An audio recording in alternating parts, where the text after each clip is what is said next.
Dans le sens rotation là-bas, il passe la moitié. Voilà, donc Christophe vous a expliqué quelque chose. Voilà. Bon appétit et à très bien. Merci.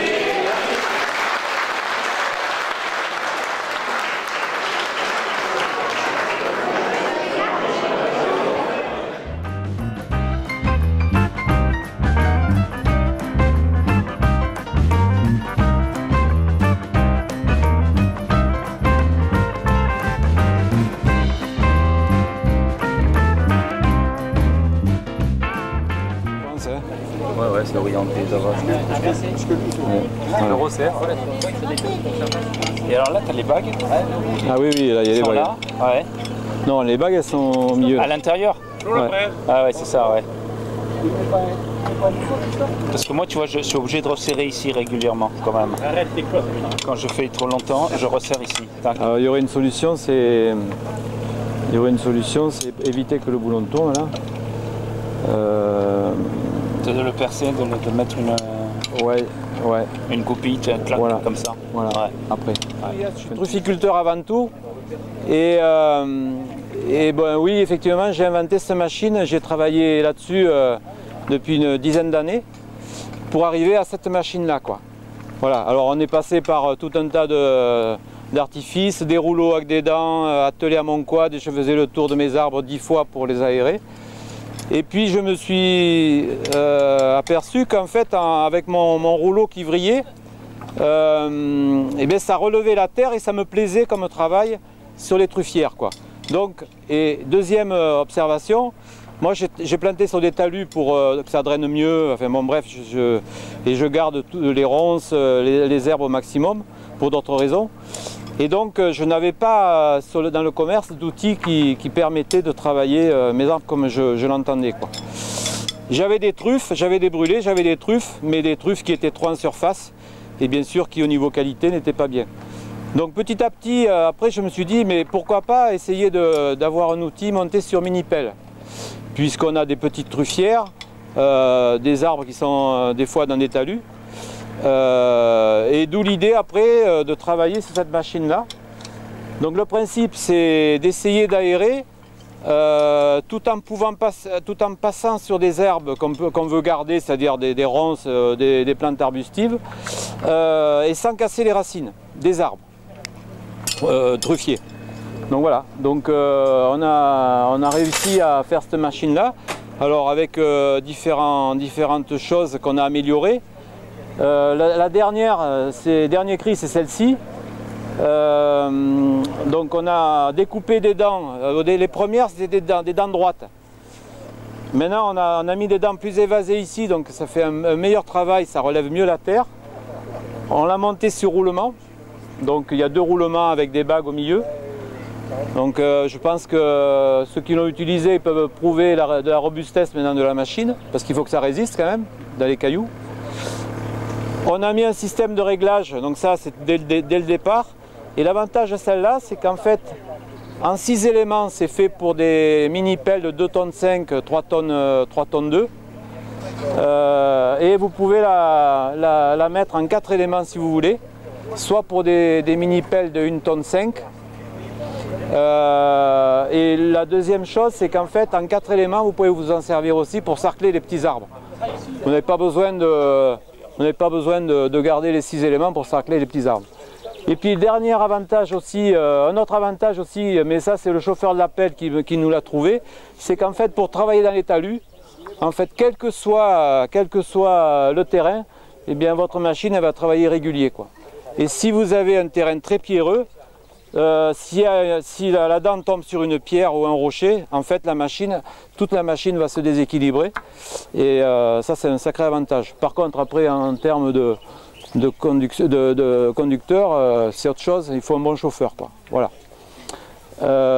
Autre chose aussi, si cette machine-là, si plusieurs sont équipés de pelles différentes avec des têtes différentes, en fait là il suffit de dévisser cette plaque-là.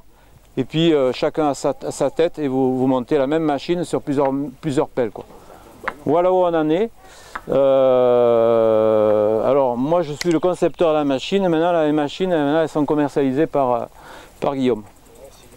Voilà. Alors je crois qu'il y en a qui ont utilisé la machine chez eux, qui ont fait utiliser la machine chez eux.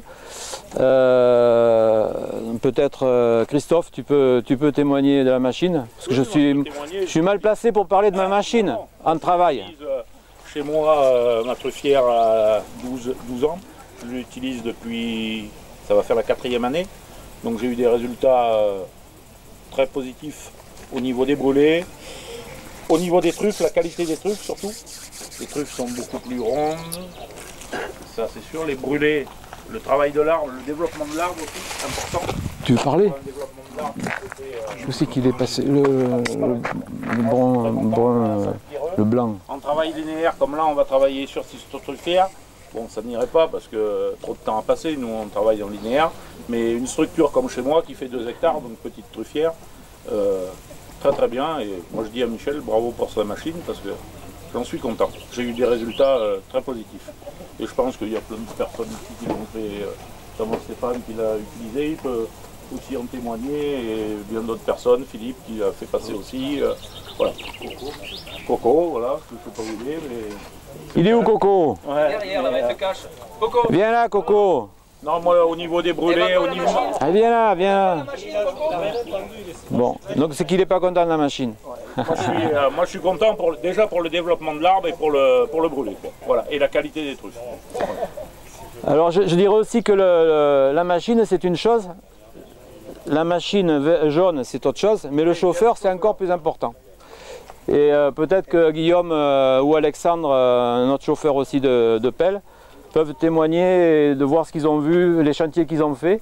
Ils sont allés dans le Lot, ils sont allés en Gironde, ils sont allés en Charente. Voilà, ils ont vu des truffières différentes, des sols différents, des conditions différentes, des gens qui voulaient des terres hyper travaillées, d'autres qui voulaient des terres moins travaillées. Donc peut-être qu'ils ont des témoignages à apporter aussi sur la machine.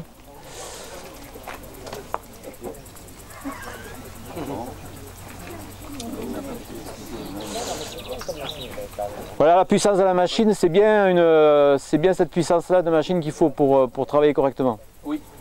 Oui, parce qu'après la force hydraulique, si la machine n'est pas assez puissante, on n'arrive pas à faire rouler la machine quand la terre est relativement dure. Oui, parce qu'il faut énormément de force quand le sol est bien tassé. Pour détasser le sol, comme c'est un outil qui marche par contrainte, il faut de la force pour que les étoiles puissent décompacter le sol quand c'est relativement dur. Donc là, oui, on est sur une pelle de 2,8 tonnes pour une machine qui fait un peu plus d'1 mètre de large.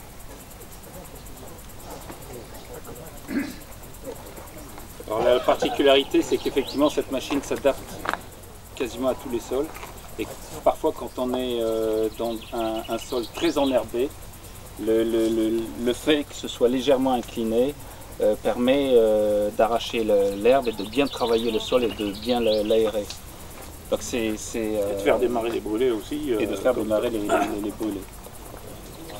Alors ce n'est pas un semoir à truffe, hein, parce que si vous avez des arbres qui sont enherbés, c'est pas avec la machine que l'année d'après vous aurez un brûlé. Hein.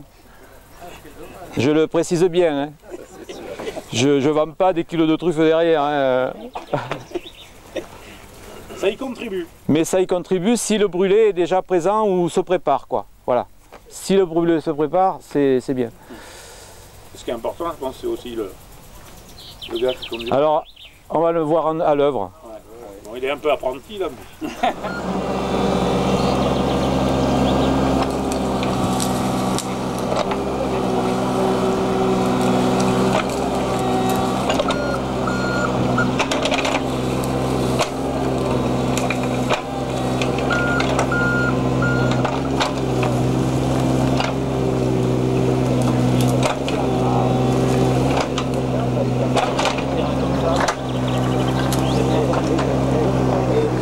Tu vas les imprimer. Les mecs, il y en a qui ont roulé. Ah oui, d'accord.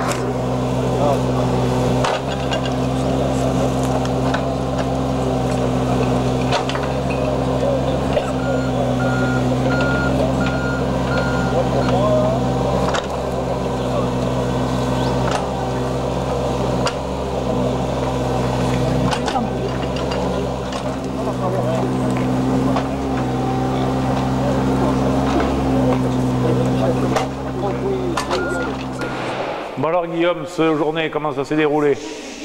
Eh ben, très très bien, on a pu accueillir pas mal de trufficulteurs de différents départements de Nouvelle-Aquitaine, des Deux-Sèvres, Charente, Charente-Maritime, Dordogne. Et ça a été plutôt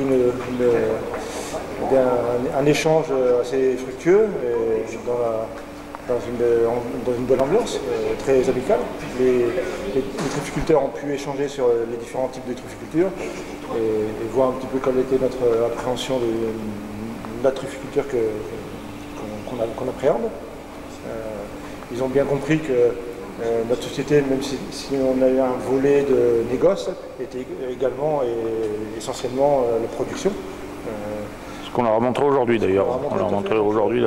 Donc le but était de leur faire comprendre qu'on est en fait dans le même bateau de la production, qu'on est là pour valoriser une truffe de qualité, et donc on est là pour produire une truffe de qualité. Et si on peut les aider à produire mieux demain et à produire plus, on est là pour ça, on est satisfait. Voilà, tous main dans la main et voilà, très bien comme ça. La production jusqu'à la négoce. Donc c'est important au niveau des trufficulteurs de savoir où vont les truffes et comment nous on travaille aussi, quoi. Voilà. Promouvoir une traçabilité, ouais. C'est important la traçabilité, la transparence du